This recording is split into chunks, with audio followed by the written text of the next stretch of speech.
warahmatullahi wabarakatuh. Nama saya Novian Riko Saputra dari kelas 11 IPA 7. Di sini saya akan membahas tentang TF atau formatif dari UKBM PKU 1, 2, dan 3. Soal nomor 1. Apakah Anda dapat menyebutkan makanan khas daerah? Ya, saya dapat menyebutkan. Ada beberapa makanan khas daerah yang terkenal di pulau-pulau Indonesia. Yang pertama ada empek-empek. Empek-empek ini merupakan makanan khas Kepulauan Palembang. Kemudian ada juga bika Ambon yang merupakan makanan khas dari Medan, tepatnya di Sumut, daerah Sumut. Kemudian ada juga rendang sama padang, merupakan makanan khas Sumbar. Ada juga otak-otak, merupakan makanan khas Kepulauan Riau. Ada juga serabi, merupakan makanan khas dari Solo dan juga Bandung. Ada juga kerak telur. Kerak telur ini merupakan makanan khas asli dari Jakarta. Kemudian ada juga gudeg. Gudeg ini merupakan makanan khas dari Jogja. Ada juga siomay yang khas dari Bandung. Ada rujak cingur yang khas dari Surabaya dan juga lain-lain. Masih banyak makanan lain yang dikhaskan oleh daerahnya masing-masing. Kemudian soal nomor 2. Apakah Anda dapat merencanakan pengolahan makanan khas daerah? Ya, saya dapat merencanakannya dengan beberapa hal langkah. Itu kalau bisnis pengolahan makanannya secara umum. Yang pertama, kita harus mencari ide. Ide ini merupakan hal yang paling awal ketika kita melakukan usaha makanan daerah. Ide ini dapat kita cari melalui browsing, melalui referensi dari tetangga-tetangga atau para pengusaha, atau juga bisa mencari ide dengan memikirkan sendiri, mencari inovasi sendiri, makanan apa yang akan dibuat. Kemudian langkah kedua yaitu mencoba ide tersebut, lakukan percobaan kecil-kecilan terhadap ide yang telah kita tentukan tersebut. Misal kita membuat makanan lontong atau apa semacamnya, kita harus mencobanya secara kecil-kecilan terlebih dahulu. Kemudian langkah selanjutnya kita harus kalkulasi labanya. Kita hitung labanya apakah sedikit atau banyak. Kalau labanya itu memungkinkan diteruskan, maka kita teruskan untuk langkah selanjutnya. Langkah selanjutnya adalah pengumpulan modal atau pengumpulan bahan. Jadi bahan-bahan yang diperlukan kita kumpulkan terlebih dahulu. Sedianya tersedia stoknya lumayan banyak. Kemudian setelah bahan-bahannya atau modal-modalnya sudah dikumpulkan, maka kita melakukan pengolahan secara besar-besaran. Sehingga itulah usaha akan dimulai. Dan jangan lupa promosikan setiap Anda memiliki usaha-usaha yang baru. Kemudian soal nomor 3, apakah Anda dapat membuat bisnis plan tentang makanan khas daerah? Ya, saya bisa membuatnya. Misal saya ambil contoh pembuatan gudeg misalnya. Nah, hal yang perlu diperhatikan yaitu strategi pemasarannya. Ada beberapa langkah yang harus kita perhatikan. Yang pertama, kita harus mengenali pasarnya atau mengenali pelanggannya, bisa dengan cara silaturahmi atau semacamnya, sehingga kita dekat dengan pelanggannya, dekat juga dengan lingkungannya. Kemudian memilih lokasi pemasaran yang tepat.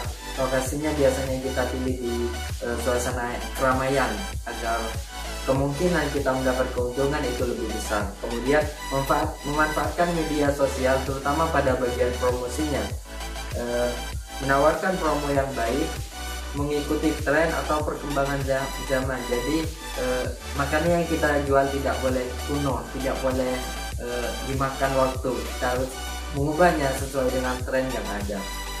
Kemudian bersikap ramah pada pelanggan. Ingat, jangan pernah sekali-kali berbuat jahat pada pelanggan agar pelanggan itu mau untuk membeli barang kita lagi. Jika perlu, adakan pengiklanan, sediakan promo yang menarik pada label makanan.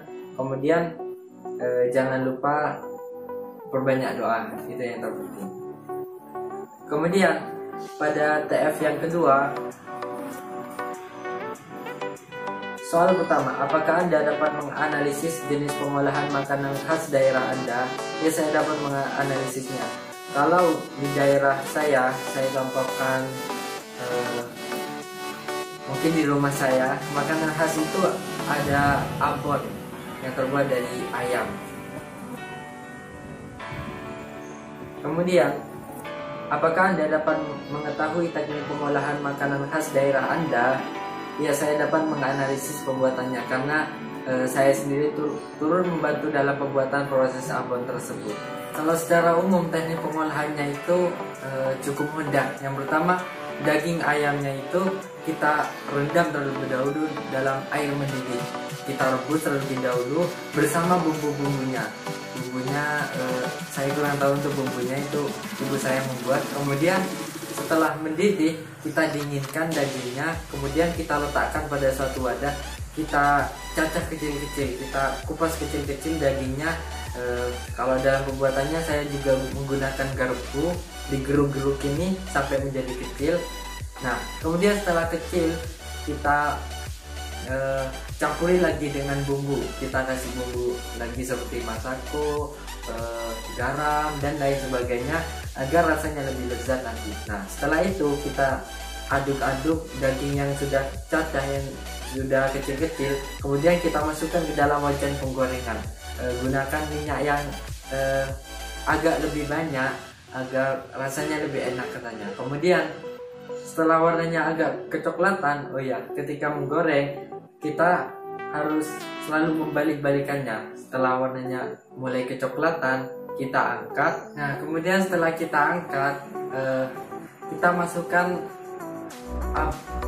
daging ayam yang sudah digoreng itu ke dalam pemerasan. Pemerasannya seperti ini. Kita masukkan ke dalamnya yang masih penuh dengan minyak itu, kemudian kita peras seperti ini. Kita peras menggunakan alat ini sehingga minyaknya akan keluar semua nanti. Nah, setelah itu kita jemur, kita keluarkan terlebih dahulu. Abon yang sudah ada di sini kita keluarkan dengan menggeruk-gerukkan seperti ini.